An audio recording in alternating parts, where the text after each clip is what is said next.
Bendita sea la jota, porque en sus versos encierra el sentir rudo y sencillo de las gentes de mi tierra.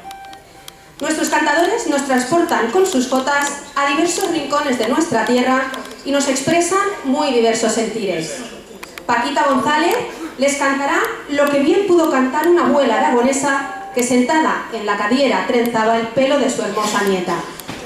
Felipe Solando nos llevará al corazón del Aval de Hecho y en el dialecto local entonará un poema cheso. Rosana Sánchez lanzará su voz al viento para recordar aquel hermoso cantar que resonaba en las largas jornadas de recogida de la oliva en Magallón, y César Rubio rezará a nuestra Virgen del Pilar a ritmo de jota.